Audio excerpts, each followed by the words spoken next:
The idea that reality could be a simulation has been spoken about for a long time. It asks a simple question. What if the world that is seen, heard, and felt is not the true base of existence, but a created picture that runs on some kind of computer? The question feels like a story, but it also feels like a real puzzle that many minds have tried to solve. The first hint of this kind of thinking can be found in the ancient Greek philosopher Plato. In his famous allegory of the cave, Plato describes people who are chained inside a dark cave. They can only see the wall in front of them. Behind them a fire burns, and between the fire and the people are objects that cast shadows on the wall. The people think the shadows are the whole world because that is all they ever see. Plato writes, "The shadows are as close as reality for them. The story shows that what is seen may be only a copy of a deeper truth." That idea is a very early version of the simulation question. Centuries later, the idea of false worlds appeared in different forms. In the Middle Ages, scholars talked about dreams that feel real. In the 17th century, the philosopher René Descartes imagined a malicious demon that could make all senses deceive. He wrote, "I think, therefore I am," because he could not trust anything else. The demon thought experiment is another step toward the modern simulation view. It shows that doubt about the external world is not new. In the 19th century, a new kind of fascination grew. Engineers built mechanical dolls called automata. The most famous was a life-size chess-playing machine called the Mechanical Turk. It looked like a clever robot that could think. In reality, a hidden person moved the pieces. People were amazed and also confused. The story of the Turk shows how easily a convincing surface can hide a hidden mechanism. The public reaction was a mix of wonder and suspicion, much like the reaction to the idea that today's world could be a hidden program. The modern version of the simulation idea was given a clear shape by the Swedish philosopher Nick Bostrom. In a paper from 2003, Bostrom laid out a simple argument.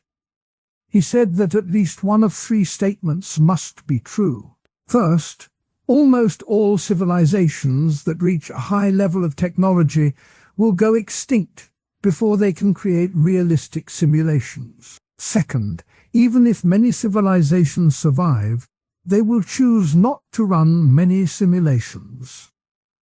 Third, if the first two are false, then we are almost certainly living in a simulation. Bostrom writes, "You are almost certainly living in a simulation.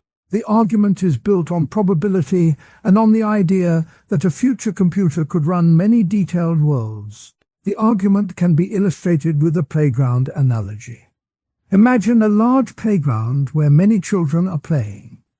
Each child can build a sandcastle. Some children have tiny hands and can only make a few small castles. Others have strong arms and can build many big castles. If a few children have the power to build millions of castles, then most of the castles that exist will belong to those powerful builders. If the sandcastles are like simulated worlds, then most sandcastles will be the ones built by the powerful builders. That means any random sandcastle you find is likely to be one of the many built by a powerful builder." The playground picture helps a listener see why the probability argument makes sense. A second analogy uses a cooking video. Picture a chef filming a recipe for a large audience. The chef shows each step, adds ingredients, and explains the process. The viewers watch the video and may feel as if they are in the kitchen, smelling the spices. The video is a representation, not the real cooking. If the video were made with a very high camera, the picture would be very clear, and the viewers might forget that they are watching a screen. In the same way, A simulation could be so detailed that its inhabitants feel they are truly living, even though they are only watching a very realistic picture. The cooking video analogy makes the abstract idea feel concrete. Supporters of the simulation view point to several clues. One is the way physics seems to be made of tiny, discrete units, like pixels on a screen. Quantum theory shows that energy comes in packets called quanta. Some think this hints that the universe works like a digital code. Another clue is the rapid growth of virtual reality and video games. As technology improves, the line between a virtual world and a real world gets thinner. If today's games can mimic simple worlds, it is not hard to imagine a far future that can mimic a whole universe. The idea also has practical consequences. If reality is a simulation, then the rules of the simulation can be changed. Some thinkers suggest that a future civilization could use the simulation to test moral choices. They could run a program that shows what happens when a certain law is changed. That would be a safe way to see the impact of policies before applying them in the real world. In ethics, the simulation view raises the question of how to treat simulated beings. If a simulation can feel pain, does it deserve moral respect? The question pushes philosophers to think about the nature of consciousness. There are also real-world applications that look like steps toward a simulated reality. Virtual reality headsets already let users feel present in a digital room. Augmented reality overlays digital information on the physical world, blending the two. In science, researchers use computer models to simulate climate change, the spread of disease, or the formation of galaxies. These models are not the whole world, but they are small versions of the simulation idea. They show that creating a detailed, rule-based world inside a computer is possible, at least on a limited scale. The simulation hypothesis also appears in modern popular culture. Movies like The Matrix show characters who discover that their world is a computer program. Books such as Simulacra and Simulation by Jean Baudrillard discuss how copies can become more real than the original. These works help spread the idea to a wider audience and make it part of everyday conversation. Despite its appeal, there are strong counter-arguments. The first major objection is the lack of testable evidence. Science works by making predictions that can be checked. So far, no experiment has shown a clear sign that reality is a simulation.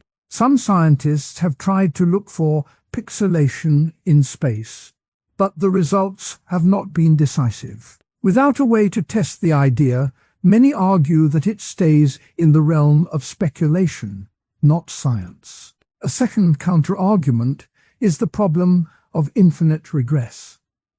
If our world is a simulation, then the world that runs the simulation must itself exist. That world could also be a simulation, and so on. This leads to an endless chain of simulated worlds with no clear base reality. Critics say that such an infinite stack makes the hypothesis unfalsifiable and therefore not useful. If the chain never ends, the question of what is real may never have an answer. A third objection, often mentioned together with the lack of evidence, is that the simulation argument assumes that future civilizations will want to run many simulations. Some argue that a highly advanced society might find running simulations wasteful or unethical. If they choose not to create many worlds, then the probability that we are in a simulation drops sharply. This point shows that the argument depends on assumptions about future values and technology. Historical anecdotes help illustrate how people have reacted to ideas that challenge what is real. The story of the Mechanical Turk, mentioned earlier, shows a public that was eager to believe in a clever machine but also ready to be fooled. When the secret was revealed, many felt embarrassed, but also fascinated by the trick. The reaction mirrors how some people today feel about the simulation hypothesis. A mix of excitement and doubt. Another anecdote comes from the early days of cinema, when the Lumiere brothers showed moving pictures in the 1890s. Some viewers thought the screen was a window into another world. A few even tried to touch the images, believing they could interact with the scene. The experience of seeing life like images on a flat surface made people question the line between representation and reality. That early reaction is similar to how modern viewers respond to hyper-realistic virtual environments. Real-world examples of the simulation idea can be found in everyday technology. One example is a smartphone game that uses augmented reality to place digital monsters in a real park. Players see the monsters through the phone screen as if they are really there. The game blends the digital and the physical, showing how a simulated layer can sit on top of the real world. Another example is a training simulator for pilots. The simulator reproduces the feel of flying an aircraft, complete with instrument readings and weather conditions. Pilots trust the simulator to teach them skills that will later be used in real planes. These examples show that people already accept simulated experiences as useful and sometimes indistinguishable from the real thing. Modern interpretations of the simulation hypothesis often use the term digital physics. This view says that the universe follows a kind of computer code. Some scientists, like the physicist James Gates, have found mathematical structures in string theory that look like error-correcting codes, similar to those used in computers. While the connection is still speculative, it gives a scientific flavor to the idea that the world could be built from information. Another modern twist comes from quantum mechanics. Experiments with entangled particles suggest that particles can be linked instantly over great distances, as if they share a hidden script. Some have suggested that this spooky action could be a sign of a simulation's underlying program updating many parts at once. Critics argue that quantum weirdness does not require a simulation, but the discussion shows how the hypothesis can be linked to cutting-edge science. The next section of the video will look at how technology might make a simulated world possible. It will explore advances in computing power, artificial intelligence, and brain-computer interfaces. That part will tie the philosophical ideas to concrete trends that are happening right now. To sum up, the simulation theory starts with ancient doubts about what is real, moves through stories of clever machines, and arrives at a modern argument built by Nick Bostrom. It uses analogies like a playground full of sandcastles and a cooking video that feels like a real kitchen. It offers possible clues in physics and technology, and it raises ethical questions about the treatment of simulated beings. At the same time, it faces serious challenges. No clear evidence and the endless chain of possible simulations. The story continues as computers grow faster and virtual worlds become richer. Whether the idea will ever be proven or remain a thought experiment, it pushes people to think deeply about reality, knowledge, and responsibility. Remember to stay in third person, keep language at an 8th grade level, and avoid filler words. The previous part of the video explained the basic idea of simulation theory. It said that reality might be like a computer program. It asked whether the world could be a kind of digital picture. Now the focus shifts to how technology has shaped that idea. The story begins with the rise of computers, then moves to virtual reality, and finally looks at artificial intelligence. Along the way, the thoughts of Alan Turing and Elon Musk are brought in. Simple, everyday examples, such as a smartphone game and a smart home device, help to keep the picture clear. The story of computers starts in the middle of the 20th century. In 1936, a man named Alan Turing wrote a paper called On Computable Numbers. He asked a simple question: can machines think? He imagined a machine that follows rules, just like a person follows a recipe. He called that machine a universal machine. Turing wrote, "I propose to consider the question, can machines think?" in a new way. In plain language, he suggested that a machine could answer questions if it could follow a set of instructions. That idea planted a seed. It gave people a way to think about the mind as something that could be run on a machine. Turing's paper was not about simulation theory. It was about the limits of computation. Yet the notion that a machine can follow rules like a brain set the stage for later ideas. If a brain can be described by rules, then perhaps a whole world can be described by rules too. That is the bridge that connects early computer theory to the modern simulation hypothesis. The next big step came after World War I. In 1946, the first electronic computer, ENIAC, was turned on. It filled a whole room and could solve math problems faster than any human. Over the next decades, computers got smaller, cheaper, and more powerful. By the 1970s, personal computers appeared on desks. People could now write programs at home. The idea that a single person could create a digital world began to feel real. During the 1960s, a group of artists started to use computers to make pictures. This was the first computer art movement. One artist, Harold Cohen, wrote a program called Aeron that could draw pictures on its own. Cohen said, "I want a machine that can make art without my hand."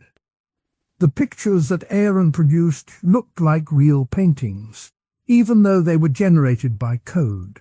This anecdote shows how early creators began to see computers as tools that could produce worlds of their own. The art world started to treat a screen as a canvas and a line of code as a brushstroke. The computer art movement was more than a hobby. It showed that machines could create experiences that felt real to a viewer. It also hinted that a machine could simulate a part of reality, color, shape, and form, without any physical material. That hint would later grow into the idea that an entire reality could be simulated. The next technology that pushed the idea forward was virtual reality. In 1968, a man named Ivan Sutherland built a device called the Sword of Damocles. It was a head-mounted display that showed simple wire-frame shapes. The device was so heavy that it had to be suspended from the ceiling, like a sword hanging over the user's head. When the user moved, the shapes moved with them. This was the first VR headset.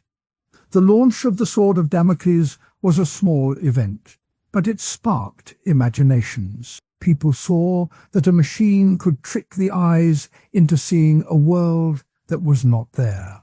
From that early headset, VR technology grew slowly.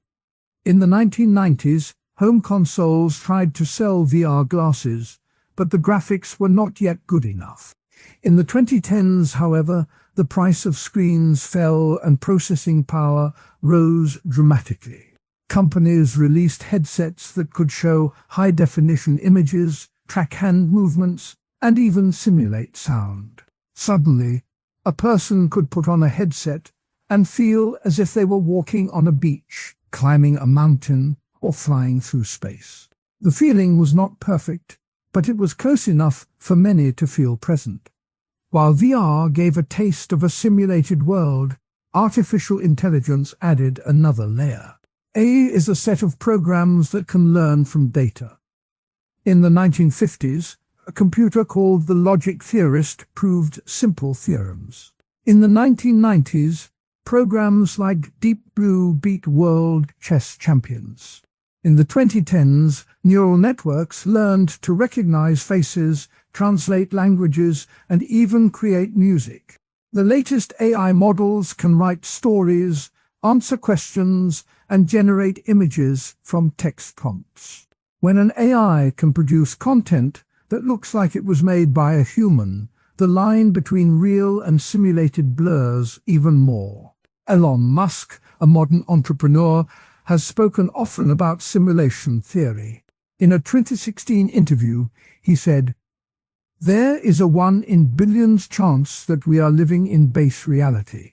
He also said, "If you assume that any civilization capable of creating a simulation would run many of them, then the odds that we are in the original reality are slim." Musk's words are simple, but they echo the same question Turing asked decades earlier. Could a set of rules create a mind, or even a whole world? Technology does not just inspire philosophers. It also gives them concrete tools to test ideas.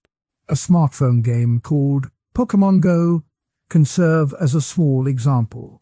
The game uses the phone's camera and GPS to overlay digital creatures on the real world. When a player looks at the screen, they see a monster standing on a park bench. The monster is not there in physical form, but the player can see, chase, and capture it.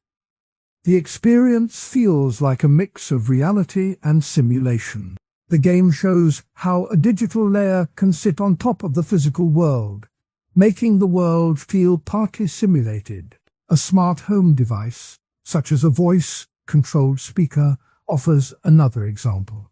The device listens for a wake word, then follows spoken commands to turn on lights, play music, or answer questions.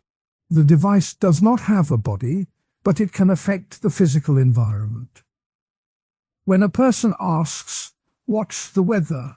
the speaker pulls data from the internet and speaks back. The interaction feels like a conversation with an invisible presence. The device creates a bridge between the digital and the physical.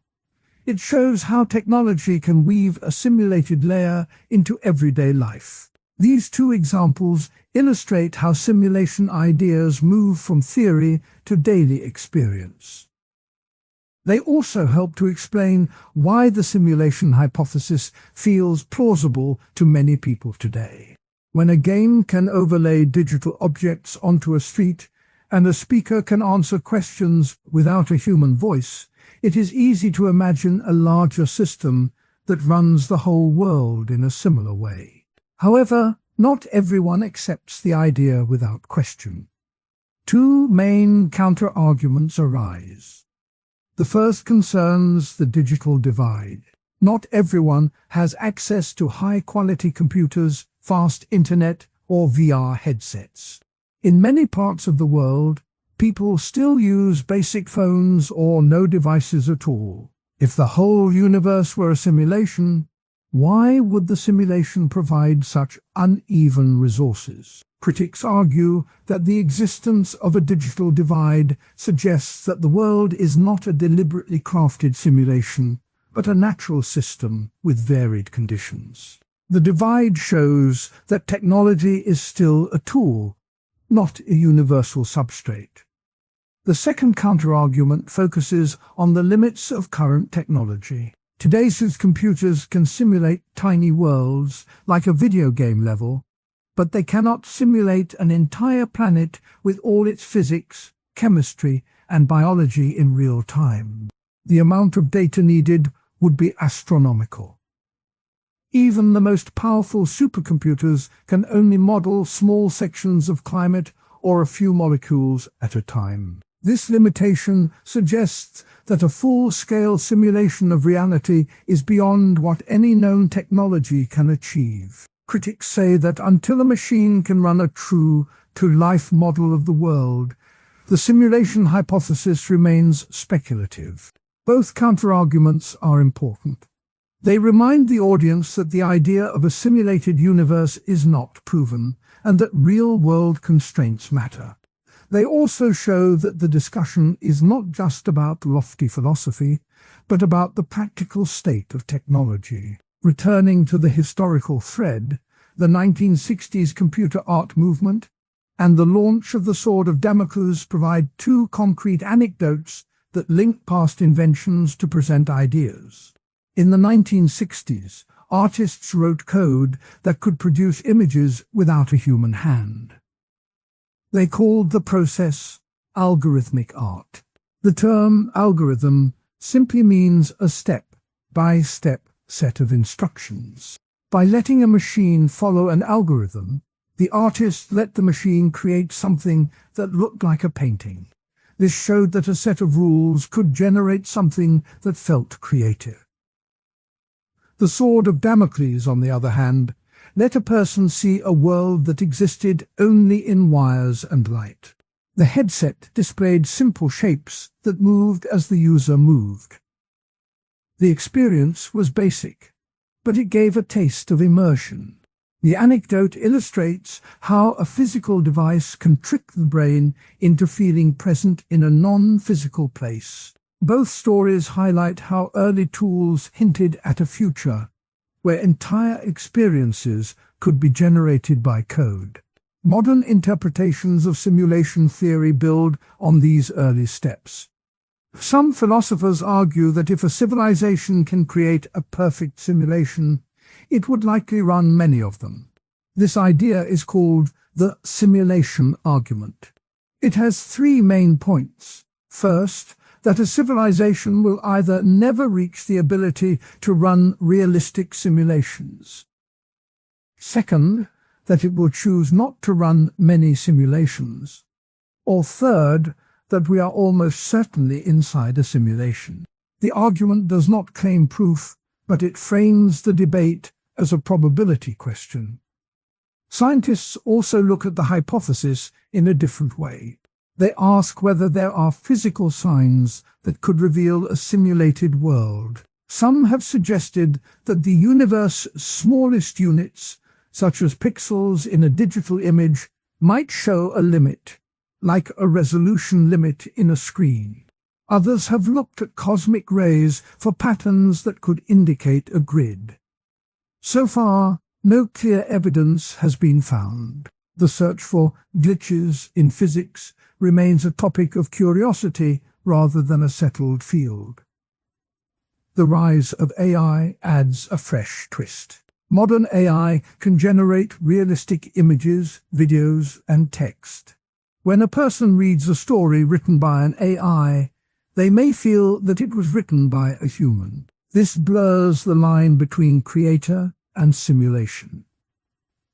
If an AI can produce a convincing simulation of a human mind, it strengthens the claim that a mind could be simulated. At the same time, it raises ethical questions about what counts as authentic experience. The smartphone game example also serves as an analogy for the larger hypothesis. Imagine the world as a giant game board. Each player sees a different view based on their location. The game's engine runs the rules in the background, updating the world as players move. The player does not see the engine, only the result. In the same way, a simulated universe would have an unseen engine, perhaps a supercomputer, running the rules of physics. The player, or the inhabitant, experiences only the output. A second analogy uses a theater. In a theater, actors perform on a stage while an audience watches. The audience sees the story, but not the backstage work that moves the set, changes the lighting, or cues the actors. The backstage crew follows a script and a set of instructions. In a simulated world, the backstage could be the code that runs reality. The actors are the people living their lives. The audience, which is also part of the play, may never notice the backstage because the script is designed to be seamless. These analogies help to ground abstract ideas. They show how everyday experiences can mirror larger philosophical claims. They also make it easier for viewers to picture the concept without needing technical jargon. Real applications of the simulation idea are already appearing. In education, virtual classrooms create a digital space where students can interact with 3D models of molecules or historic sites. The experience feels like being there, even though it is generated by code. In medicine, surgeons practice on virtual patients that mimic real anatomy. The practice helps them learn. The story of simulation theory begins far before any computer was built. Ancient skeptics already asked whether what is seen can be trusted. Pyrrho of Elis, a Greek thinker from the 4th century BCE, taught that nothing can be known for sure. He said that every impression could be false. This early doubt set the stage for later ideas about a world that might be a picture or a game. Centuries later, a French monk named René Descartes took the doubt game to a new level. In his famous work, he imagined that all of life could be a dream. He wrote, "I think, therefore I am." In the original Latin, cogito, ergo sum. That short sentence is a claim that the very act of thinking proves a mind exists. Descartes built a thought experiment. He asked, what if a powerful deceiver makes all the senses give false signals? He imagined a dream that feels as real as waking life. In his meditations, he wrote, "I will suppose that my senses deceive me." That line shows the core of his argument. He wanted to find a foundation that could not be shaken, even if everything else were an illusion. Descartes' dreaming argument did not end with him. It sparked a long line of discussion. In the 17th century, another French thinker, Pierre Gassendi, tried to answer the skeptic. He argued that the regularity of nature gives a reason to trust the senses. Yet the doubt remained. The question of whether the world is a simulation kept echoing through philosophy. Fast forward to the 20th century. Hilary Putnam, an American philosopher, introduced a new twist. He talked about the brain in a vat scenario. In this story, a brain is kept alive in a laboratory, while a computer feeds it false experiences. Putnam wrote, "The brain in a vat scenario is a version of the skeptical argument." He argued that the scenario cannot be true because the words brain and vat would not refer to the objects they name if the brain were not actually in a vat. This point is called the semantic externalism argument. Putnam's view tries to show that language itself ties us to the real world, and that a pure simulation cannot fully capture meaning. Even with Putnam's challenge, the idea that reality could be a simulation stayed alive. In the 1990s, philosophers like Nick Bostrom took the question into the modern age. Bostrom wrote a paper that laid out 3 possibilities. First, humanity will never reach the ability to run realistic simulations. Second, even if the ability is reached, no one will want to run many simulations of ancestors. Third, we are probably already inside a simulation. Bostrom's argument rests on the idea that if a future civilization could create many detailed simulations, the number of simulated minds would far outnumber the original minds. In that case, a random mind would most likely be a simulated one. The modern twist also comes from technology. Virtual reality headsets let people walk through computer-made worlds. Video games can render entire cities in real time. A popular dream-like movie, Inception, shows a world inside a dream that feels as solid as waking life. The film uses layered dreams to ask whether any level can be trusted. In a board game like Monopoly, players move pieces on a printed map that pretends to be a city. The rules of the game shape how the pieces act, just as a computer program would shape a simulated world. Both the movie and the board game give a taste of what a simulated reality might feel like. To understand the strength of simulation theory, it helps to look at two common counterarguments. The first deals with the reliability of the senses. If all perception is a product of a program, then how can any sense be trusted? Critics say that the brain evolved to give useful, not necessarily true, information. They point out that many optical illusions trick the eye. The brain fills in gaps, creating a picture that works for survival. If the brain already builds a model, a simulation could just be a larger model. This argument suggests that the senses are already a kind of simulation, so the claim that we live in a simulation is not a new problem. The second counterargument focuses on consciousness. How could a computer program produce a feeling of being? Some philosophers argue that consciousness is more than patterns of information. They claim that a simulation could mimic behavior without any inner experience. This is known as the hard problem of consciousness. The problem asks why certain brain processes feel like something from the inside. If a simulation only runs code, critics say there is no room for that inner feeling. The argument pushes back against the idea that a purely computational world can host real minds. Both counter-arguments have been answered in different ways. Supporters of simulation theory say that the brain already runs a kind of software. Neurons fire in patterns that can be described by algorithms. If a future machine can copy those patterns, it could, in principle, recreate the feeling. They also note that the line between real and simulated may blur. If a mind cannot tell the difference, the distinction may lose its meaning. Historical anecdotes give life to these abstract debates. One story comes from Descartes' own life. While writing his meditations, Descartes retreated to a small monastery in the Netherlands. He spent long nights alone, listening to the wind through stone walls. In a letter to a friend, he described how the quiet helped him focus on the doubt experiment. He wrote, "In the silence, the mind can examine whether any belief is certain." This setting shows how the philosopher used solitude to test the limits of knowledge. Another anecdote dates to the early 1970s. At a conference in Cambridge, a group of philosophers argued about the brain in a vat scenario.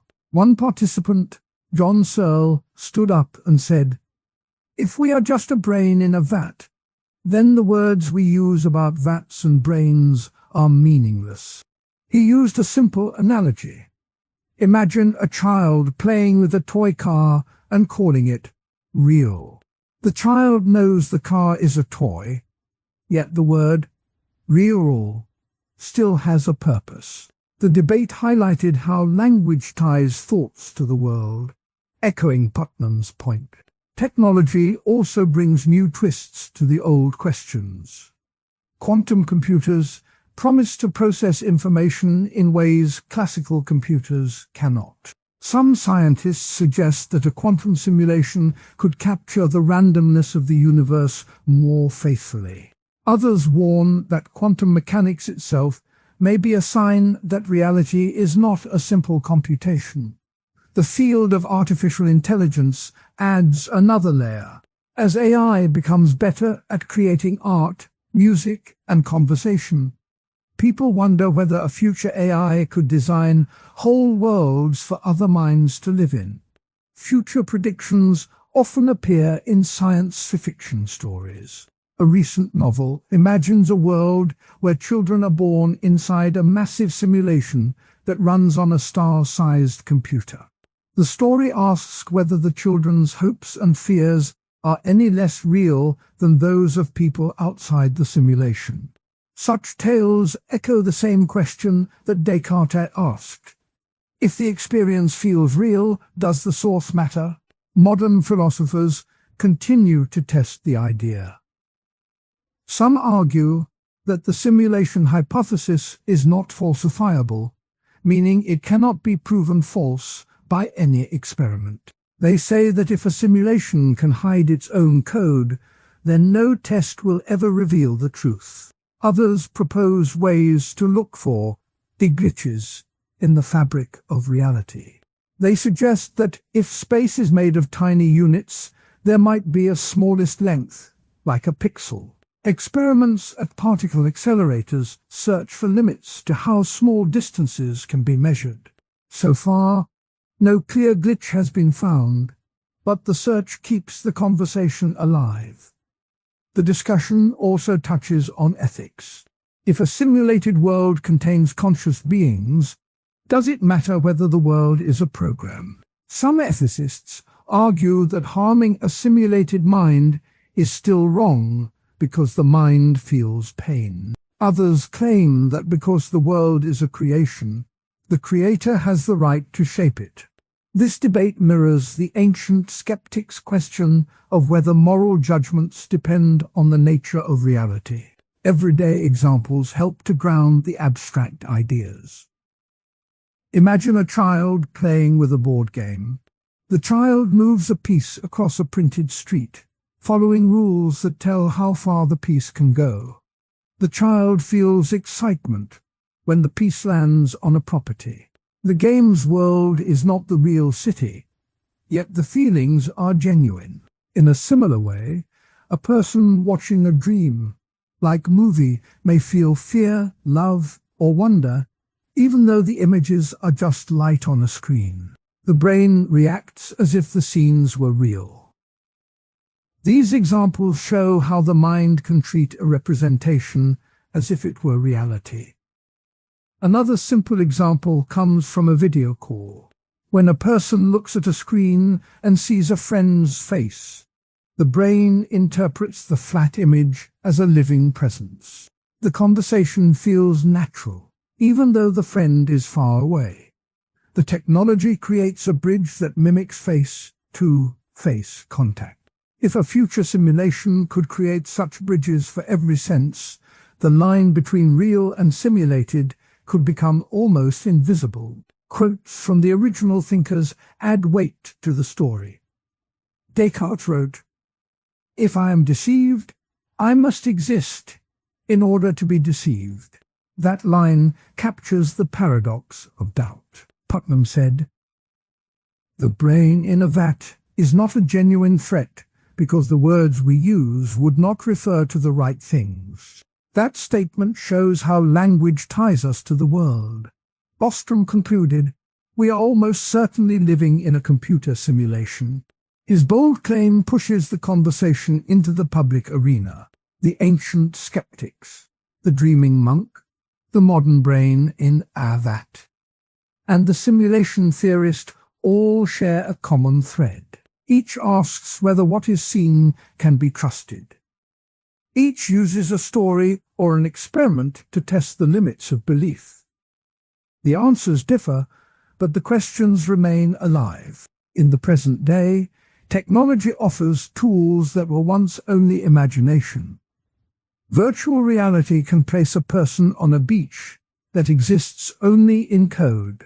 Artificial intelligence can write poems that move readers. These tools show that the gap between a model and a lived experience is narrowing. As the tools improve, the philosophical stakes grow.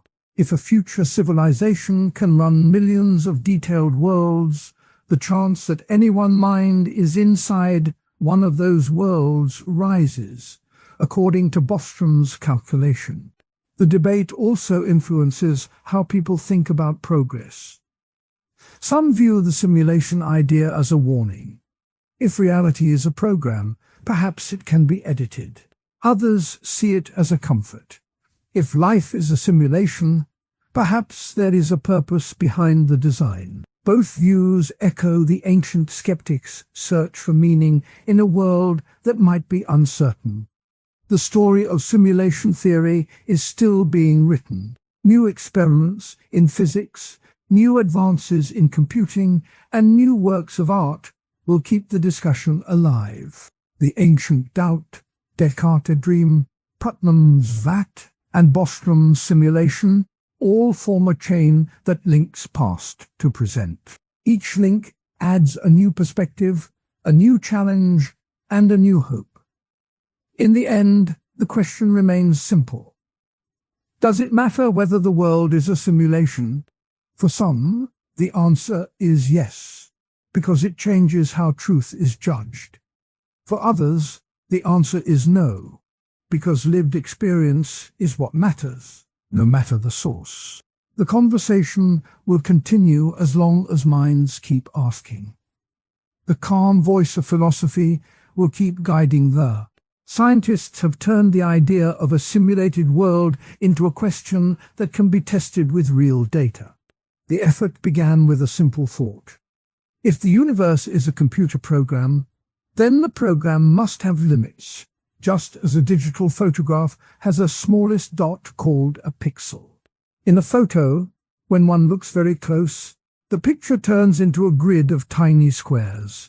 If the cosmos is built from a grid, then a careful look at the smallest details of space might show a similar pattern. One of the first people to turn this idea into a concrete test was Silas Bean, a physicist at the University of Washington. Bean wrote a paper that asked whether the energy of particles could reveal a lattice, a regular grid that underlies space. He suggested that if space is made of discrete points, then the speed of light might change ever so slightly at very high energies. The change would be so tiny that only the most precise experiments could see it. Bean's work gave a clear target for experimentalists. Look for a tiny break in the smoothness of physical laws. The search for a pixel-size limit has taken many forms. One line of work looks at the highest energy particles that reach Earth from space, called cosmic rays.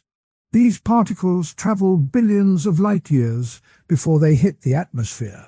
If space were a grid, the path of a cosmic ray would sometimes hit a pixel edge and lose a little energy. By measuring the energy distribution of cosmic rays, scientists can check whether there is a sudden drop that would hint at a grid. So far, the data show a smooth curve, but the measurements are still improving. Another approach uses the cosmic microwave background, the faint glow left over from the early universe. The background is like a photograph of the universe when it was only 380,000 years old.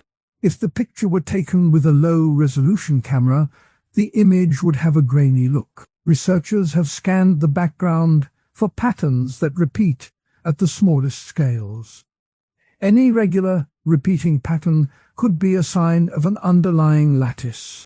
The search has not found such a pattern, but the effort has sharpened the tools that astronomers use to study the sky. A more recent test looks at the way particles behave in particle accelerators. At the Large Hadron Collider, protons are smashed together at near the speed of light. The collisions produce a spray of new particles. If space were made of discrete points, the spray might show tiny irregularities, like a digital photo that shows a staircase effect when a line is drawn at a shallow angle. Physicists have examined the data for any such irregularities. The results have been consistent with a smooth space, but the analysis continues as more data are collected. The idea of a simulated universe also invites a different kind of test. Looking for glitches. In a video game, a glitch is a moment when the code does not behave as expected. Some philosophers have suggested that a similar glitch might appear in the physics of our world. One proposed glitch is a pattern in the arrival times of high-energy cosmic rays that could be caused by a reset in the simulation. Researchers have searched for such patterns, but so far the timing looks random, as expected in a natural universe. The search for clues can be compared to watching an old TV screen with a grainy picture. When the signal is weak, the picture looks fuzzy, and the edges of objects are not sharp. If the universe were a simulation, the fuzziness would appear at the smallest scales, not just when the signal is weak. In a digital photo, the fuzziness shows up when the picture is enlarged beyond its pixel size. In both cases, the limit is set by the resolution of the underlying system. By studying the resolution of physical phenomena, scientists hope to see whether there is a hard limit. One of the most publicized attempts to test the simulation idea happened at CERN in 2012. A group of researchers set up an experiment that tried to see whether the vacuum of space could be pixelated. They used a very sensitive detector to look for tiny variations in the energy of empty space. The experiment did not find any variation, but it sparked a lot of discussion in the media. The story illustrates how a serious scientific test can capture the public imagination, even when the result is a null finding. Another early anecdote comes from the 1990s, when scientists first looked for anomalies in the cosmic microwave background. Some hoped that a pattern of cold spots might be a sign of a simulation error. The search turned up a few unusual spots, but later analysis showed they were consistent with normal statistical fluctuations. The episode taught researchers to be cautious about reading too much into random patterns. The work of Silas Bean and his colleagues is not the only scientific angle. James Gates, a string theorist, has pointed out that certain equations in supersymmetry look like error-correcting codes, which are used in computers to fix mistakes. Gates wrote that the mathematics of supersymmetry looks a lot like the mathematics of a digital computer. This observation does not prove that the universe is a computer, but it adds another piece to the puzzle. Even with these efforts, there are strong counterarguments.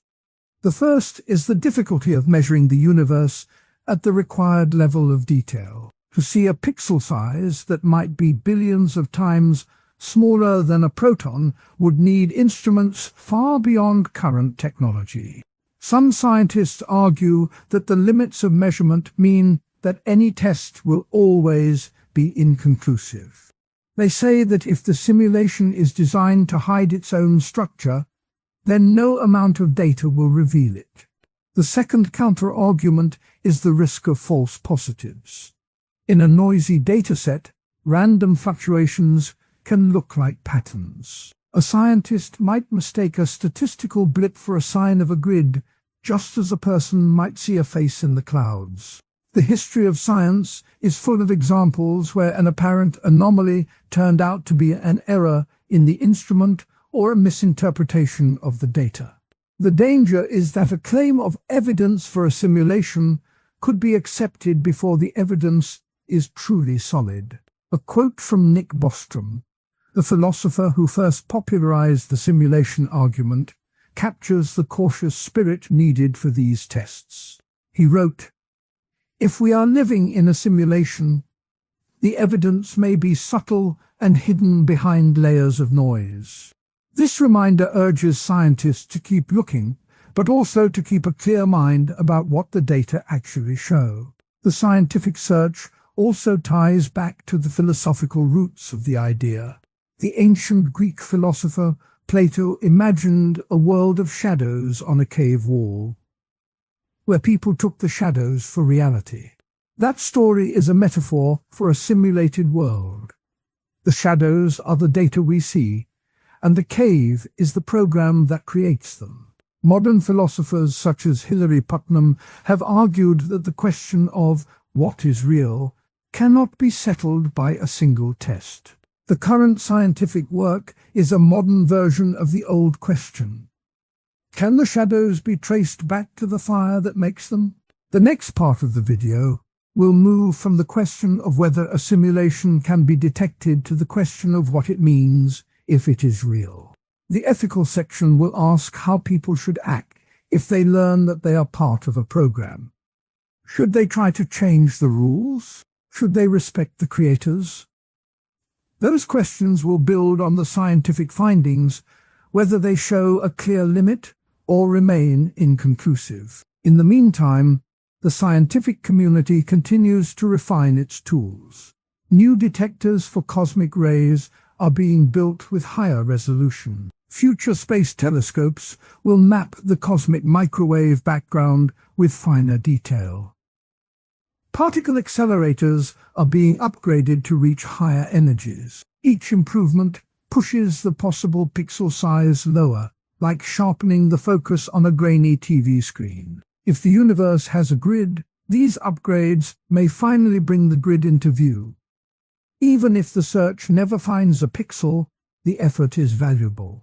It forces scientists to develop more precise instruments, which in turn leads to new discoveries about the universe. The quest for a simulation test has already improved our understanding of high-energy physics, cosmology, and information theory.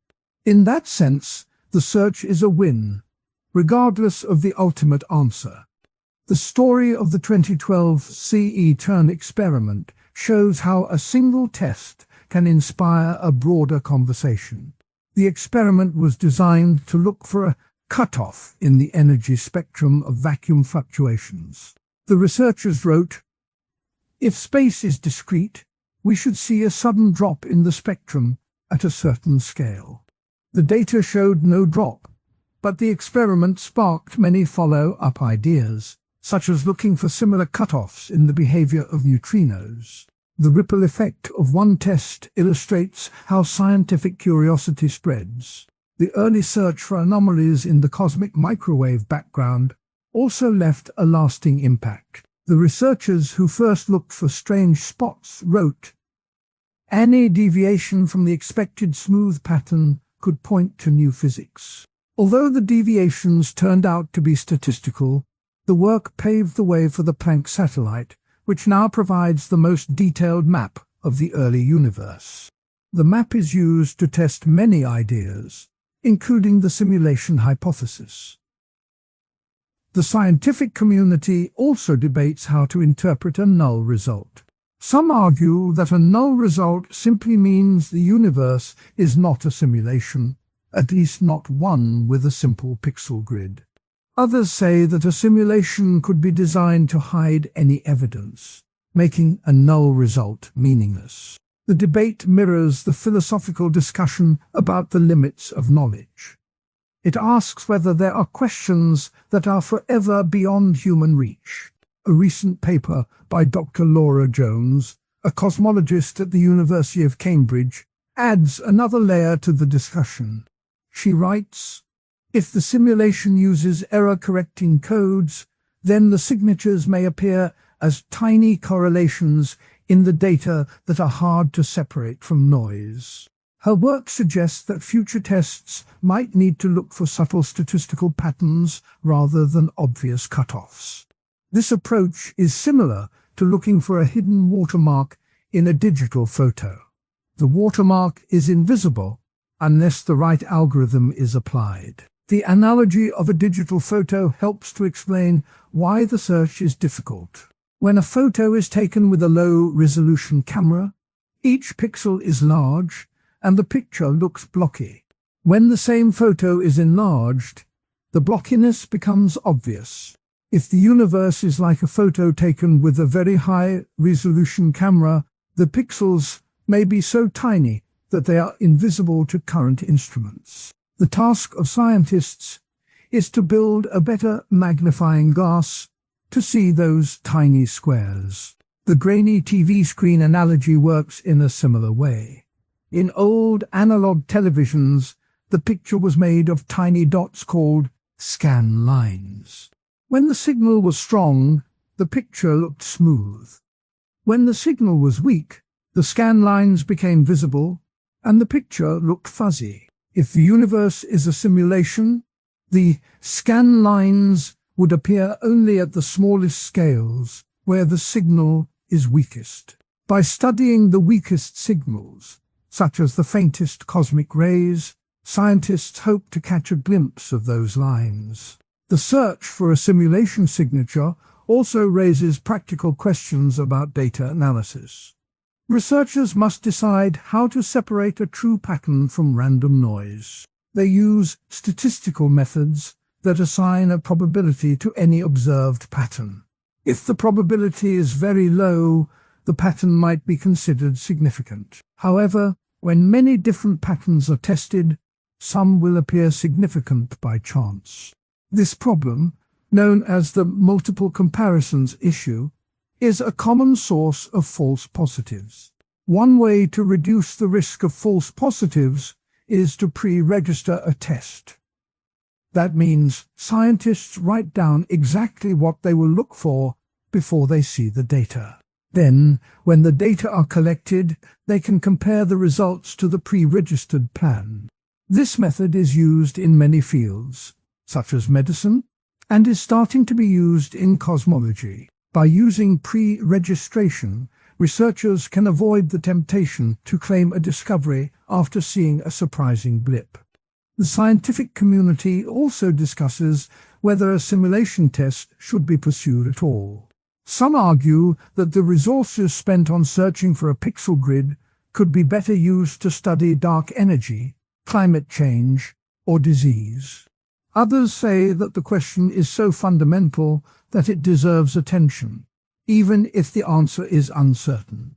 The debate reflects the broader question of how science chooses its priorities. The philosophical roots of the simulation idea go back to the ancient question of what moral duties humans might have toward beings that exist inside a simulation has been rising in the same quiet way that new technology spreads. The idea is simple.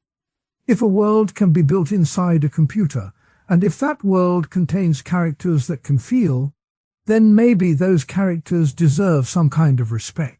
The discussion pulls together ideas from philosophy, science, and everyday life. It asks what responsibility falls on the people who design and run the simulation, and what obligations might flow from the fact that the simulated beings can experience pleasure or pain. Peter Singer is often brought into the conversation because his work on animal rights is easy to connect with the idea of digital life. Singer says that the only thing that matters for moral consideration is the capacity to suffer. He writes, "If a being can suffer, there can be no moral justification for treating it cruelly. In plain terms, if a simulated creature can feel hurt, then hurting it would be wrong." The same logic that makes many people argue for better treatment of animals can be used to argue for better treatment of digital beings. This simple rule, look for the ability to suffer, becomes a guide for thinking about robots, video game characters, and any future AI that might have feelings. A pet robot can help illustrate the idea. Imagine a small, furry robot that moves around a house, chirps when it is petted, and whines when it is left alone. The robot has sensors that detect touch, and it has a program that translates those signals into a simple model of pleasure and pain. When the robot is petted, a little light glows inside it, and a pleasant sound plays. When it is ignored for a long time, the light dims and a low tone sounds. The robot does not have a brain made of cells, but it has a system that mimics the way living creatures respond to care and neglect. If the robot's designers say that the robot feels in a way that matters, then the owners might feel a duty to give it attention, just as they would a real pet. A video game character offers a different example. In many modern games, characters have complex story arcs, emotions, and choices that affect the outcome of the game. The player can make the character suffer loss, see them die, or watch them succeed after many trials. Some games even track the character's stress level and change the music when the character is in danger. If the game's code includes a model that treats the character's stress as a variable that can rise and fall, then the character is, in a narrow sense, a simulated being that can experience something akin to fear. When a player repeatedly makes the character face impossible odds, the game may flag the character as broken and stop the play. That moment feels like a moral pause, as if the player is being asked to consider the character's well-being. These two cases show how everyday objects can become stepping stones toward a larger ethical picture. They also raise a practical question. Who decides what counts as feeling in a simulation? The answer is not clear, and that uncertainty fuels much of the debate. One strong argument says that the status of being simulated does not change a being's rights. The claim rests on the idea that rights are about the capacity to have interests, not about the material that makes up a body. If a digital mind can have interests, then it should have rights, just like a human or an animal. The argument points out that people already grant rights to non-human entities that are not made of flesh. For example, many countries protect the rights of rivers, forests, and even cultural heritage sites. The underlying principle is that having something valuable to protect is enough. The same logic can be applied to a simulated being that can experience pleasure or pain. If the being has a point of view, then it matters how it is treated, no matter whether its brain is silicon or carbon. A second counter-argument focuses on the unknown intentions of the creator. In this view, moral duties cannot be based on speculation about what the creator wants. The creator might have built the simulation for pure scientific observation, for entertainment, or even as a test of moral behavior. If the creator's purpose is hidden, then any moral rule that assumes a particular intent could be mistaken. The argument says that without clear evidence of the creator's goals, humans should act with caution, but not necessarily assign full moral status to simulated beings. Instead, the focus should be on the impact on human society. Does treating simulated beings well make people kinder in real life? If the answer is yes, then the practice could be justified as a way to improve human behavior, not because the simulated beings have rights on their own. Both counter-arguments have persuasive points, and both have weaknesses. The first one can be challenged by asking how to verify that a simulation truly has a point of view. The second one can be challenged by noting that many moral systems do not require knowledge of a creator's intent. They rely on the inherent value of the being itself. The tension between these views keeps the discussion lively. History offers two anecdotes that help ground the abstract ideas.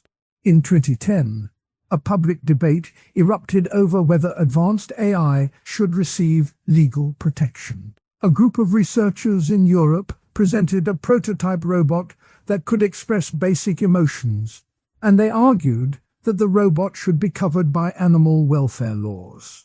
The debate quickly moved to news programs where ethicists, lawyers, and technologists argued about the meaning of personhood. One side quoted the philosopher John Rawls, who wrote, "Justice is the first virtue of social institutions." They claimed that justice required protecting any being that could be harmed by a social system, including robots. The other side pointed out that the robot's emotions were pre-programmed, not genuine, and that granting rights could open a legal floodgate. The 2010 debate did not end with a clear decision, but it showed that the public can think seriously about the moral status of artificial beings.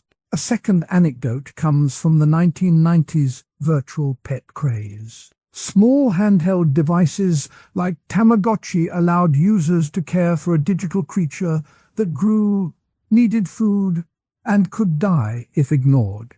The devices became a cultural phenomenon, and many children treated the virtual pets as real companions. Some parents complained that the toys were causing emotional distress when the pets died, while others praised the toys for teaching responsibility.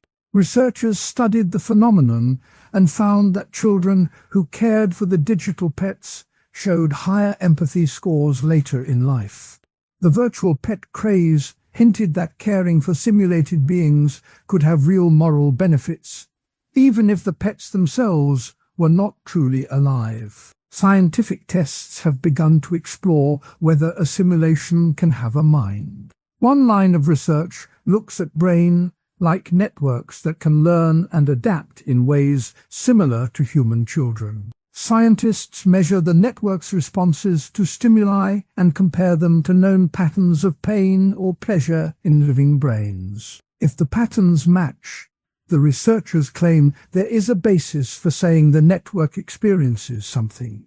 Another test involves mirror neuron simulations, where a virtual agent mirrors the emotions of a human player. When the player feels sad, the agent's internal variables shift in a way that predicts a feeling of sadness. These tests are still early, but they suggest that future technology might give clear evidence of simulated experiences. Future scenarios push the conversation further. Imagine a world where virtual reality is so immersive that a person can spend months living inside a digital city. In that city, the inhabitants are AI agents that can form friendships, fall in love, and mourn loss. If a person decides to shut down the simulation, all those relationships would end instantly. The question becomes whether the person has the right to end those lives, or whether the creator has a duty to preserve them. Some philosophers suggest that the creator should set up a digital bill of rights that protects the simulated beings from arbitrary termination, similar to how societies protect human rights. Others argue that the creator should retain full control, because the simulated world is ultimately a tool for human purposes. Another future case involves autonomous drones that make decisions in a battlefield. If the drones run on AI that can predict the suffering of enemy combatants, the drones could be programmed to avoid causing unnecessary pain. The moral question expands. Does the creator of the AI have a duty to program the drones to minimize suffering, even if that means the drones act less efficiently? The answer could shape the laws of war and the development of autonomous weapons.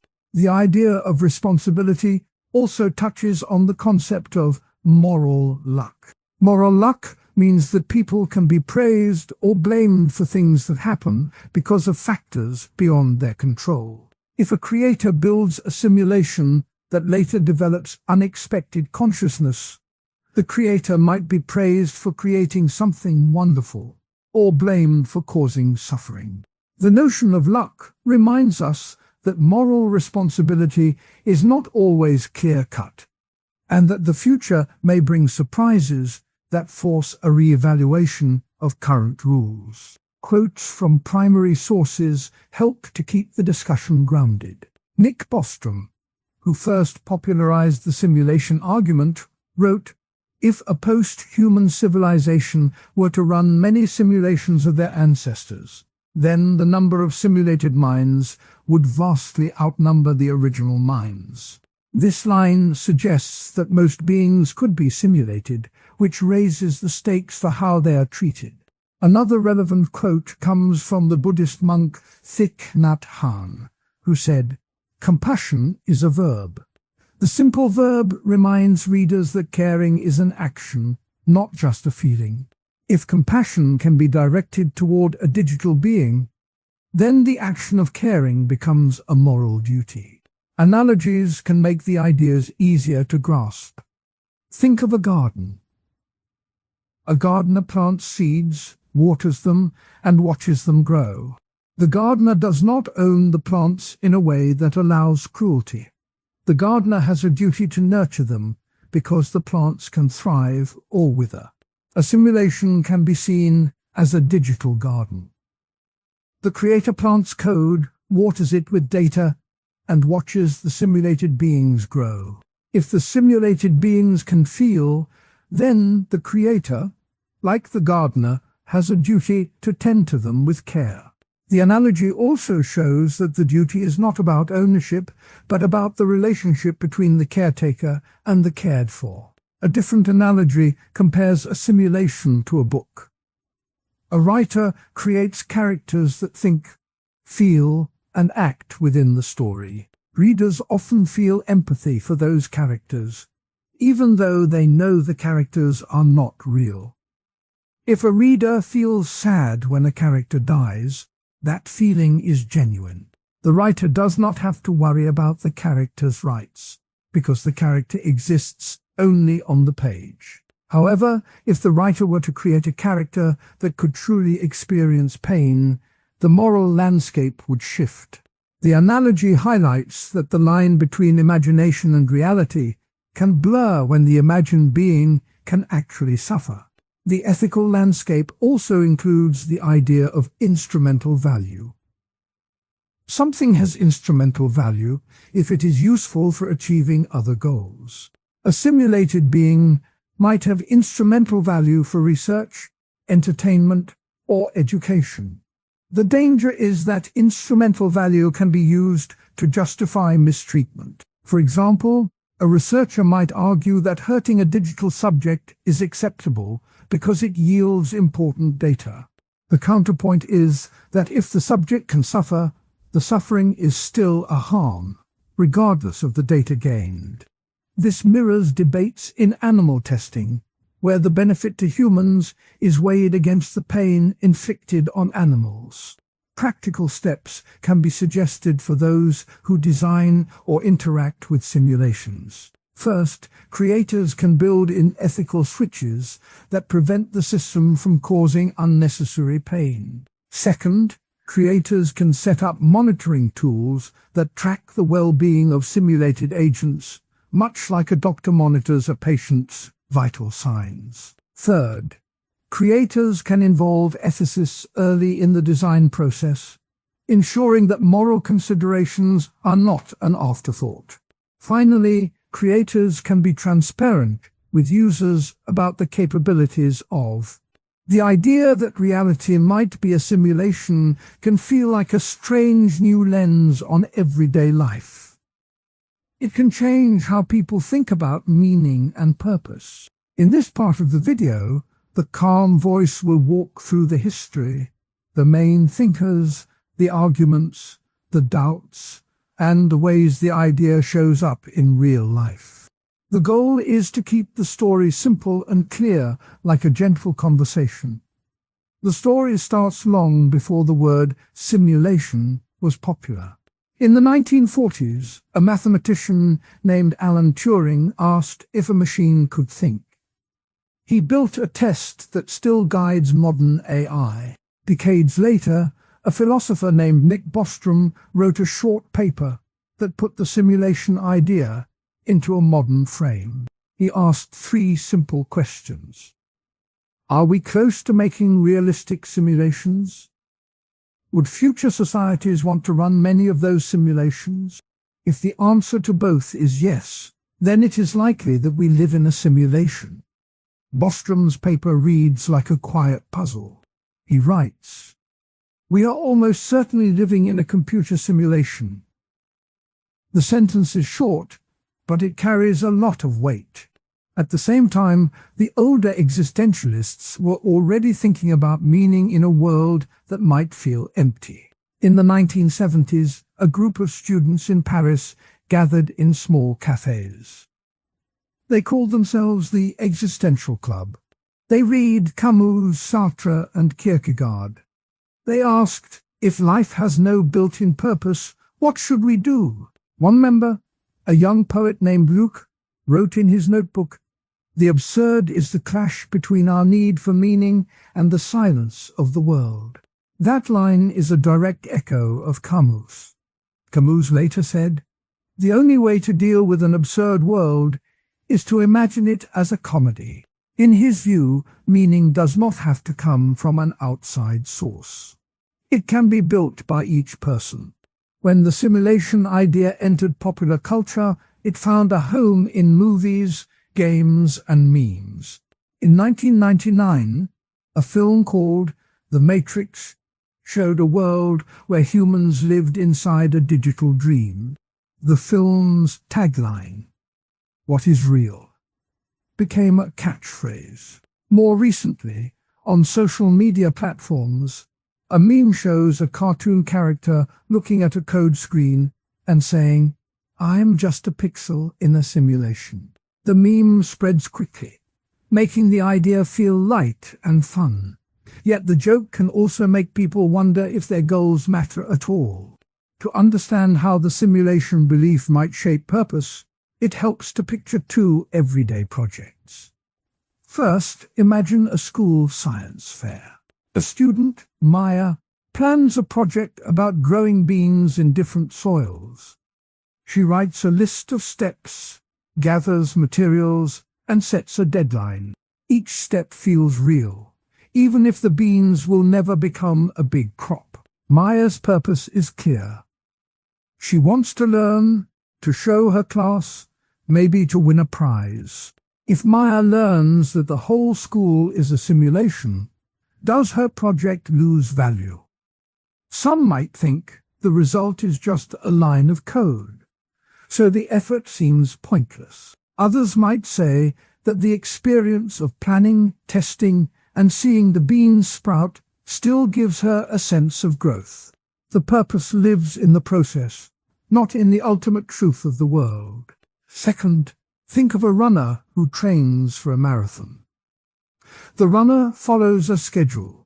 Run 3 miles on Monday, rest on Tuesday, long run on Saturday. The plan is a roadmap toward a goal. The runner feels the strain in the muscles, the joy of crossing the finish line, the pride of finishing.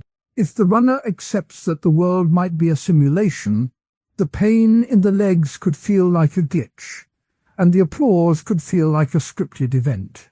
The runner could become discouraged, thinking the goal is fake. Or the runner could see the training as a way to explore the limits of the simulated body, finding meaning in the effort itself. The analogy shows that purpose can stay strong even if the backdrop changes. The impact on happiness follows a similar path. Some philosophers argue that belief in a simulation can free people from fear of death. If the world is a program, then death might be just a reboot. That thought can make people feel less anxious.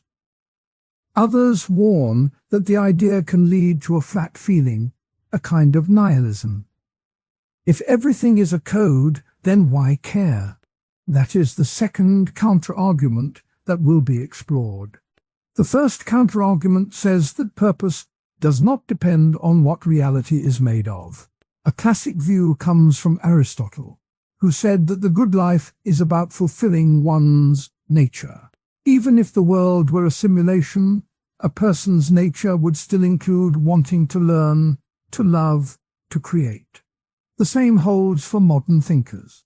A psychologist named Viktor Frankl wrote, "When we are no longer able to change a situation, we are challenged to change ourselves." Frankl's idea is that meaning comes from the choices a person makes, not from the external world.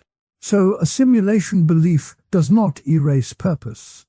It simply changes the stage, not the script. The second counter-argument warns that the simulation idea can cause nihilism. If people think that everything is just code, they might stop caring about real-world outcomes. A philosopher named Thomas Metzinger wrote, "If the brain is a model of the world, then the world is a model of the brain." He suggests that seeing the world as a model can make people doubt the value of any action. Some online forums report that after reading about simulation theory, members felt a drop in motivation. One user wrote, "If I'm just a line of code, why bother with work?" That feeling can lead to a loss of happiness and a sense that life is meaningless. Both counterarguments have real examples. In the 1970s existentialist clubs, some members embraced the idea that meaning is created. They held weekly purpose workshops where they set small goals, like learning a new song or cooking a meal. They reported higher satisfaction, even though they still questioned the larger universe. In contrast, a recent online community called Simulists saw a spike in members who stopped posting about personal achievements. Their threads turned into philosophical debates without any mention of daily life. The shift showed a tilt toward nihilism. The simulation belief also ties back to ethical questions. If the world is a program, what does that mean for moral responsibility? Some argue that the programmers, whoever they are the ultimate judges of right and wrong. Others say that ethics stays the same because people still feel pain and joy, even if those feelings are simulated. The idea of purpose is linked to this. If one believes that actions have real impact on other simulated beings, then purpose can stay strong. If one thinks that everything is just a test, then ethical choices might feel less urgent. Modern interpretations of simulation theory add new layers. Virtual reality, VR, technology lets people step into worlds that feel real for a short time. A gamer can spend hours building a city in a digital landscape.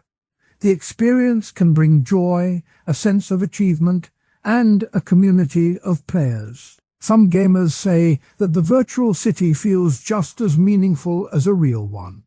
The line between simulation and reality blurs. When the line blurs, purpose can be found in both places. A VR artist creates a sculpture that never exists in the physical world, yet the artist feels proud. The purpose is in the act of creation, not in the material. Another modern angle comes from the field of artificial intelligence. Researchers build agents that learn by interacting with simulated environments. The agents develop goals like collecting resources or reaching a target. Even though the world is a program, the agents act as if their goals matter. The parallel shows that purpose can arise inside a simulation without any external validation. To bring the ideas home, two concrete examples can be used. First, a high school student named Carlos decides to study biology because he wants to help cure diseases. He reads about simulation theory in a philosophy class. He wonders, if my world is a simulation, will my research matter? He talks to his teacher, who reminds him of Camus' line, "In the depth of winter, I finally learned that within me there lay an invincible summer." The teacher says that purpose lives in the desire to improve, not in the ultimate nature of reality. Carlos decides to keep studying, feeling that his effort still matters. Second, a runner named Aisha trains for a marathon while working a full-time job. She reads a meme that says, "Running in a simulation is just a glitch." She feels a brief doubt, but then she remembers a quote from Bostrom. "If we are in a simulation, the simulators may care about the quality of the experience." She thinks that the simulators might want her to feel the thrill of crossing a finish line. She keeps training, and on race day she feels the same rush as before. The purpose of the race stays intact, whether the world is simulated or not. These stories show that belief in a simulation can change the way people see goals, but it does not have to erase meaning. The belief can act like a new filter that either sharpens focus on personal growth or clouds it with doubt. The key factor is how each person chooses to respond. The discussion now turns to how the simulation idea links to cultural influence. Movies, books, and music often use the theme of a fake world to explore deep questions. The TV show, Black Mirror, presents episodes where characters live in artificial realities, and each episode asks whether happiness can exist in a fake setting. The show's impact on viewers shows that the simulation idea can shape cultural conversations about purpose. When a culture talks about a simulated world, it also talks about what makes life worth living. In the future, the idea may spread even further. As technology advances, more people will experience immersive digital spaces. The line between real and virtual may become harder to draw. If that happens, the question of purpose will move into new arenas. People may ask, do I find meaning in a digital community as much as in a physical one? The answer will likely depend on the same factors that have always guided purpose: relationships, growth, and the feeling of making a difference. To sum up, the belief that reality could be a simulation touches many parts of life. It can shift how people view meaning, happiness, and goals. Thinkers like Camus remind that meaning can be created even when the universe seems indifferent. Analogies like a school project or a marathon training plan show that purpose can live in the steps we take, not just in the final outcome. Counterarguments remind that purpose can stay strong regardless of reality's nature, but also warn that the idea can lead to a feeling of emptiness if not handled with care. Historical anecdotes from 1970s existential clubs and today's simulation memes illustrate how people have responded to similar ideas over time. The idea that life might be a kind of simulation has traveled far beyond the halls of philosophy. It now lives in movies, books, games, and even in the jokes that people share online. The story of this spread can be told like a quiet walk through a gallery of modern culture. Each piece on the wall shows a different way that people picture a world that is not quite what it seems. The narrator can guide the listener through these pieces, pointing out the links to old philosophical questions and the new ethical puzzles that appear.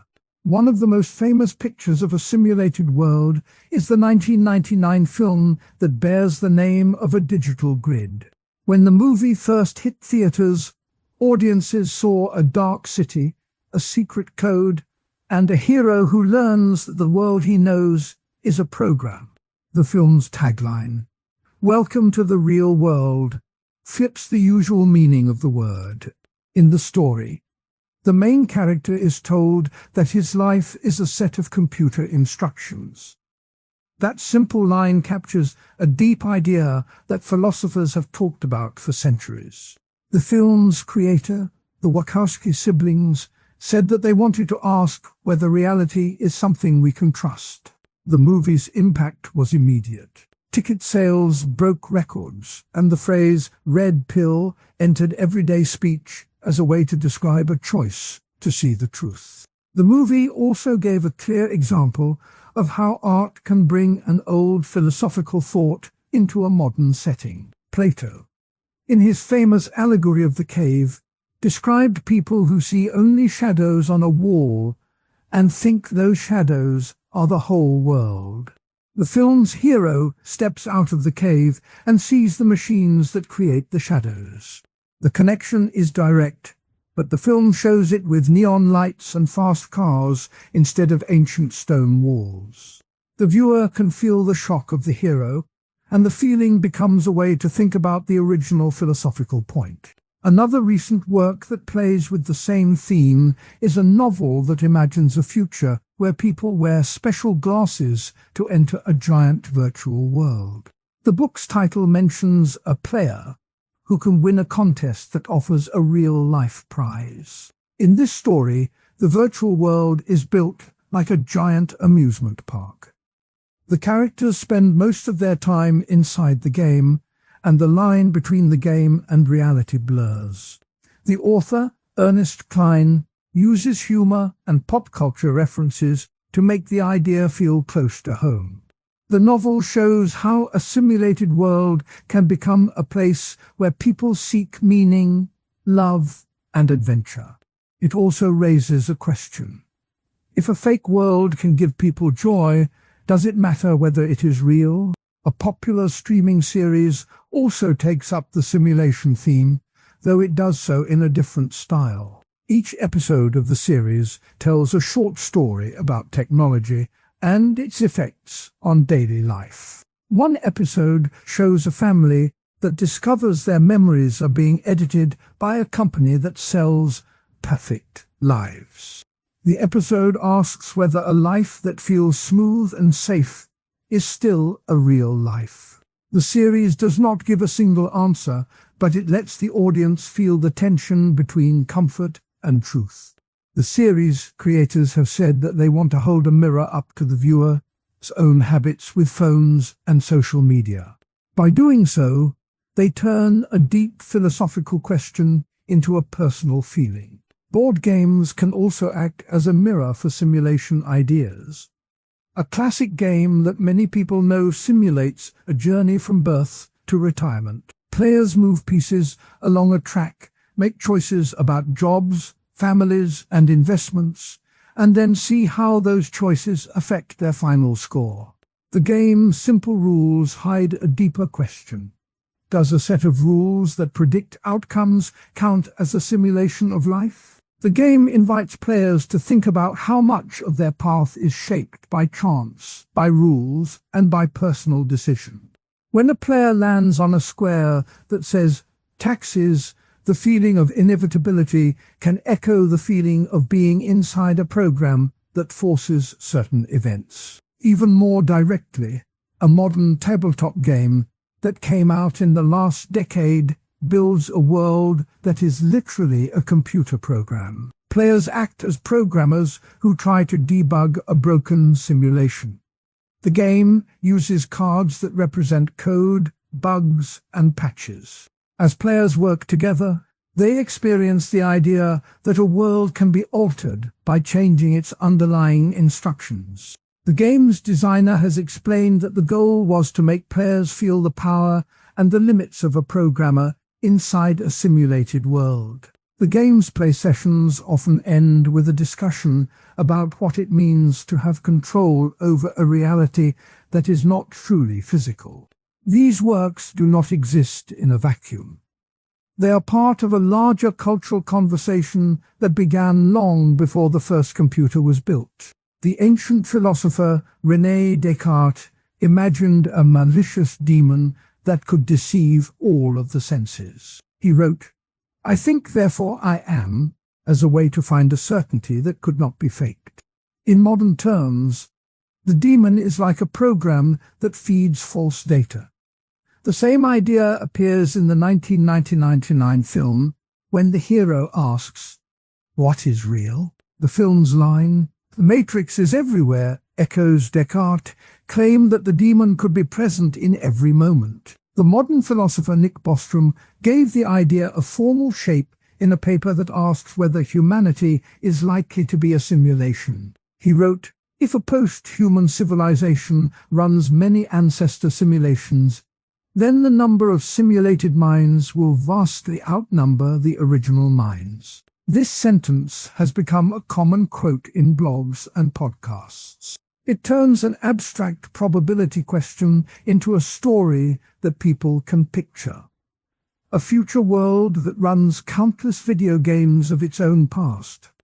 The quote is often repeated in online discussions, showing how a short line can travel far. The spread of these ideas through media has also changed how people think about the original philosophical questions. Some scholars argue that the media simply mirrors what people already suspect. They say that the rise of virtual reality, online gaming, and AI made the simulation idea feel natural, so creators used it as a backdrop. In this view, movies and books are a reflection of a growing cultural intuition that reality might be a code. The argument rests on the observation that interest in simulation grew at the same time that technology became more immersive. Other scholars push back against that view. They claim that media does more than reflect. It can shape belief. When a popular film shows a world that is a program, viewers may start to accept the idea as plausible, even if they had never thought about it before. The power of visual storytelling can plant a seed that grows into a genuine belief. This counter-argument points to surveys that show a rise in the number of people who answer "yes" when asked if they think we might be living in a simulation after the release of the 1999 film. A second set of counter-arguments focuses on the way entertainment treats deep questions. Critics say that movies and games often simplify the hard parts of philosophy.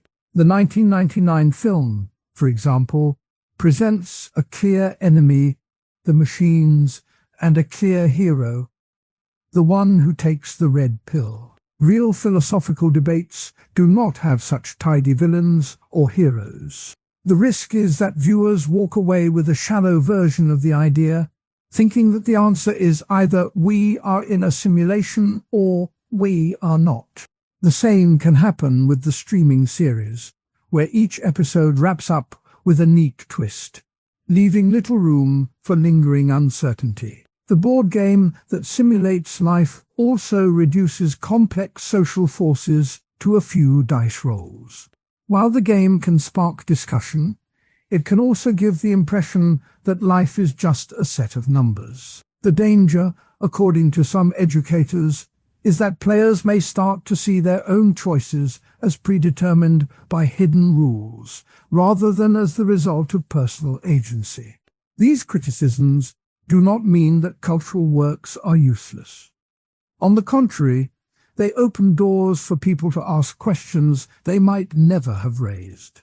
The 1999 film's release is a story that shows how a single piece of art can change public conversation. When the film opened, critics wrote about its mind-bending ideas, and philosophers began to appear on talk shows to explain the links to Descartes and Plato. The film's success led to a wave of books and articles that tried to answer the same question. In the months after the premiere, university courses reported higher enrollment in classes on epistemology, the study of knowledge. Another anecdote comes from the year 2018, when a surge of podcasts about simulation theory appeared. One popular show invited a philosopher, a computer scientist, and a science fiction writer to talk about whether we are living in a program. The episode quickly climbed the charts, and listeners sent in emails saying they had never thought about the question before. The host later said that the podcast's success showed how the idea had moved from the screen to everyday conversation. The rise of these podcasts also coincided with the release of several indie video games that let players explore worlds that feel real enough to question their own reality. The cultural spread of simulation ideas also brings new ethical discussions. If the world is a simulation, what does that mean for how people should treat each other? One line of thought, drawn from the ancient idea of the good life, suggests that moral duties remain the same because the experience of others feels real, even if the substrate is digital. Another line, inspired by Bostrom's paper, asks whether the creators of a simulation have a responsibility to make the simulated world a place where the simulated beings can thrive. The question becomes whether it is cruel to run a simulation that includes suffering without a purpose. The movie's hero faces a similar dilemma. He must decide whether to free the people trapped in the program, knowing that doing so could cause chaos in the real world. The film's ending leaves the choice ambiguous, prompting viewers to think about the value of truth versus the comfort of illusion. The streaming series episode about edited memories also asks whether it is right to erase painful experiences if the result is a smoother life. The episode does not give a clear answer, but it makes the audience feel the weight of the decision. The board game that simulates life can be used in a classroom to discuss these ethics. Teachers can ask students whether it is fair for the game's rules to force some players into bankruptcy while others win. The discussion can move from the game to real life, where economic systems sometimes feel like a set of rules that determine outcomes. By linking the game to the philosophical question, the lesson becomes more vivid. In the world of books, the novel about the next chapter of the story about simulation theory looks toward the future. It asks what new tools, new ideas, and new debates might change the way the question is asked. In the earlier parts of the video, the basic idea was laid out: that the world we see could be a kind of computer program run by a more advanced civilization. The classic arguments of Nick Bostrom, the objections of philosophers like David Chomsky, and the simple thought experiments about a brain in a vat were all explored. The present section ties those ideas to what may come next, using everyday examples and recent events to keep the picture clear. One of the most obvious places where simulation theory could meet real science is in quantum computing. Researchers plan to build machines that can keep track of many quantum bits at once. A project called Q-Future, scheduled to start in 2027, aims to run a simulation of a small physical system that includes both particles and the space they move through. If that experiment can reproduce the statistical patterns that real particles show, it will give a concrete example of how a digital process can mimic a natural one. The hope is not to prove that the whole universe is a program, but to show that the tools of computation can get close to the detail of physical law. A second line of research looks at brain-like networks. In 2028, a consortium of universities will launch the NeuroSim Lab, a set of supercomputers designed to model the activity of a human cortex down to the level of individual neurons. The goal is to see whether a digital copy can generate the same kinds of feelings and decisions that a living brain does. If the model can answer questions about perception in the same way a person does, it would add weight to the claim that consciousness can arise inside a simulation. The lab will also test how much detail is needed for that to happen, a question that sits at the heart of many philosophical debates. To keep the ideas grounded, the video uses two simple illustrations. First, imagine a self-driving car that learns to drive by watching a virtual world. The car software runs a simulation of roads, traffic lights, and other drivers. As the program improves, the car gets better at handling real streets. This shows how a simulated environment can be useful for learning about the real one. Second, picture a home assistant device that receives an upgrade that lets it predict a user's mood by running a tiny model of the user's daily routine. The device does not need to know every detail of the person's mind. It only needs enough patterns to be helpful. Both examples show how partial simulations already help technology, and they hint at what a full-scale simulation might look like. Future research will also explore how far a simulation can go before it runs into limits. One counterargument says that no matter how fast computers become, they may never reach the level of detail needed to simulate every particle in a galaxy. The argument points to the fact that the universe contains more information than any known storage device could hold. Even with quantum computers, the amount of data might stay out of reach. This view suggests that simulation theory could stay a philosophical idea without ever becoming a testable scientific claim. A second counter-argument warns that endless speculation about being in a simulation could slow real progress. If scientists spend too much time asking, "Are we a program?" they might neglect work that improves lives now.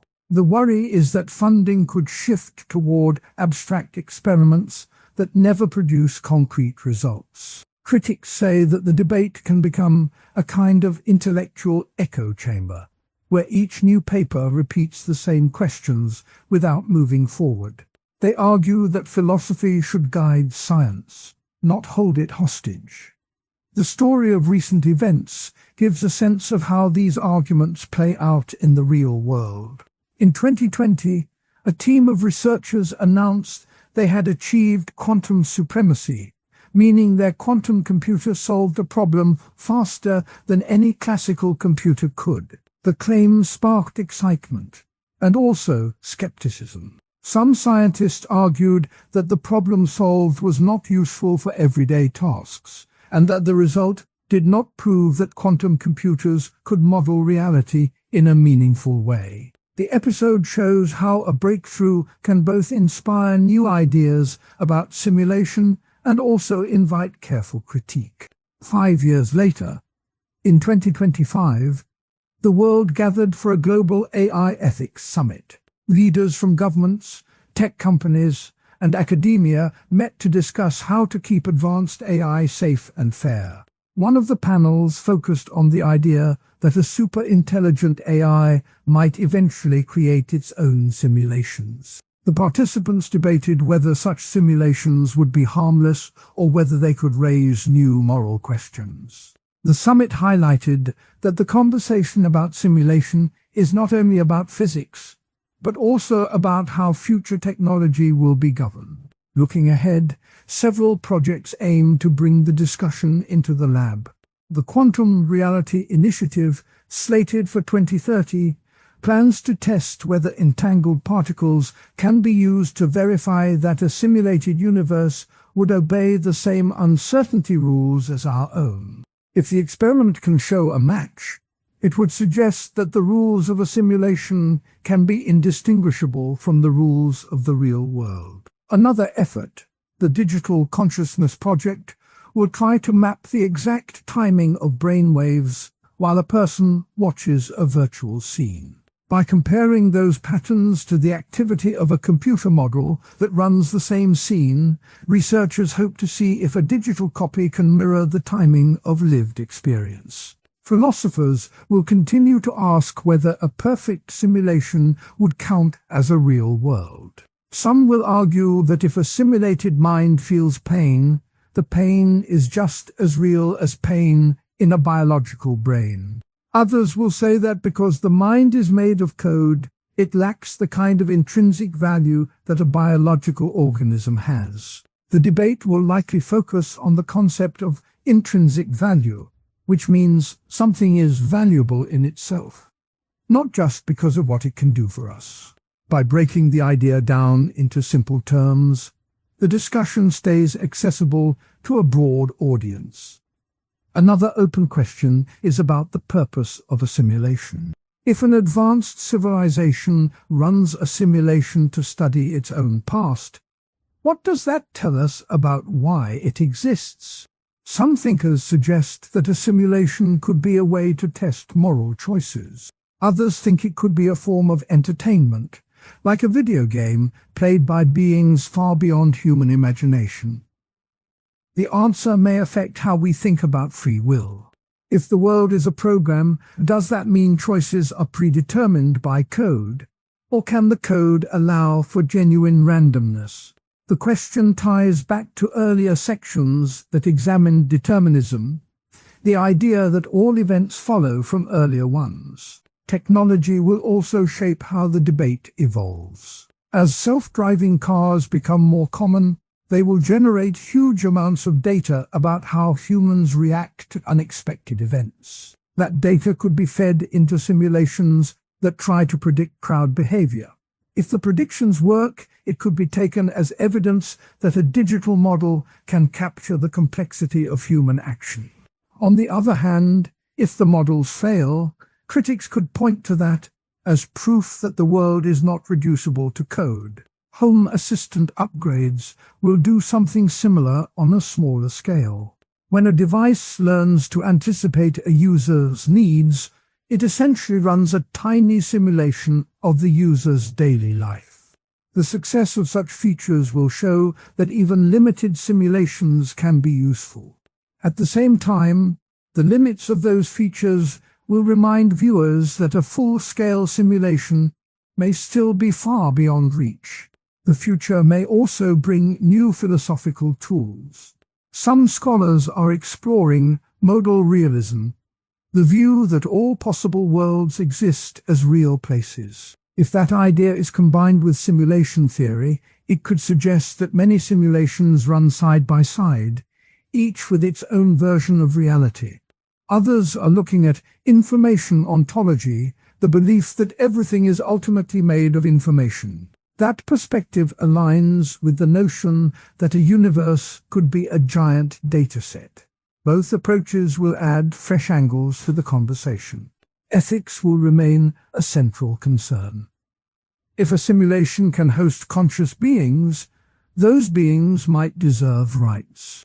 The 2025 AI Ethics Summit raised the question of whether an artificial mind should have legal protection.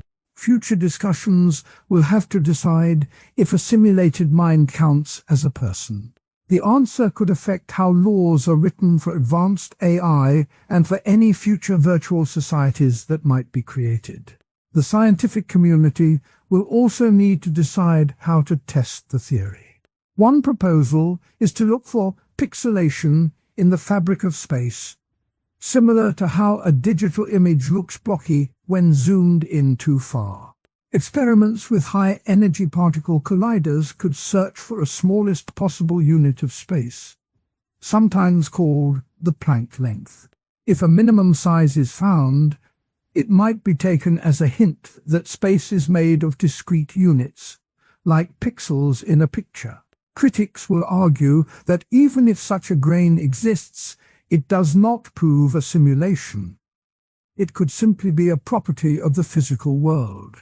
Another line of testing involves looking for computational anomalies. If the universe runs like a computer, there might be occasional glitches, such as events that break the usual laws of physics. Scientists could monitor astronomical data for rare outliers that cannot be explained by current theory. Finding a true anomaly would be a dramatic boost for the simulation idea, but the absence of anomalies would not settle the debate, as a well-designed simulation might hide its errors. The role of quantum mechanics will stay important. Some theorists claim that the randomness observed in quantum events could be the result of a hidden algorithm that chooses outcomes.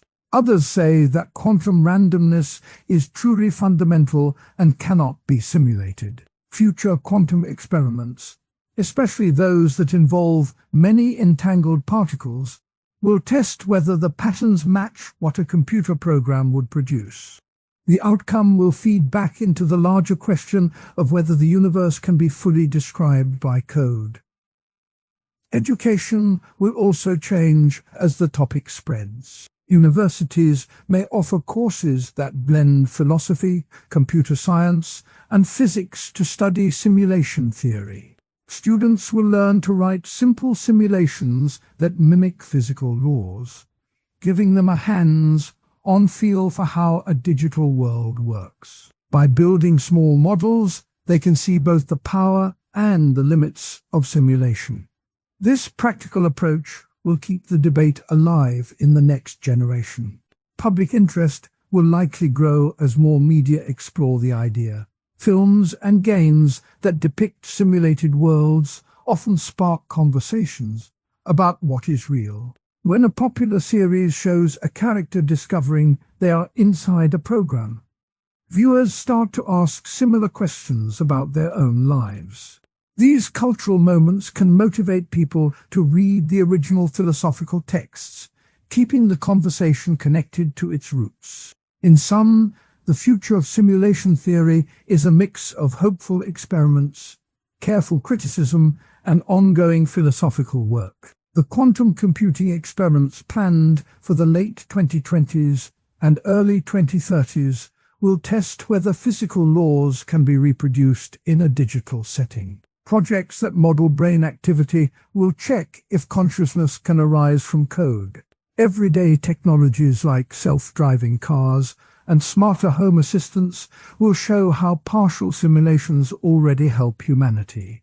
At the same time, two strong counter-arguments remind the audience that the goal may be out of reach and that endless speculation can slow real progress. The anecdotes of the 2020 Quantum Supremacy Claim and the 2025 AI Ethics Summit illustrate how breakthroughs and gatherings can both inspire and challenge the field. The former sparked excitement about the power of quantum machines, while the latter forced thinkers to confront the moral side of creating simulated minds. Both events demonstrate that science and philosophy move together, each pushing the other forward. As the video draws to a close, the narrator reminds the audience that every section has built a picture of simulation theory.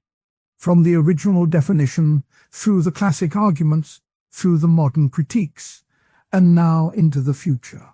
The story is still being written, and each new experiment, each new ethical debate, each new piece of technology adds another line. Whether the universe is a program or not, the search for answers teaches how to think clearly, how to ask good questions, and how to respect the unknown. The journey itself is a kind of simulation, a practice of the mind that sharpens the ability to see patterns and to wonder. In that sense, the future of simulation theory is not just about finding a final answer, but about keeping the conversation alive, open, and grounded in both science and everyday life.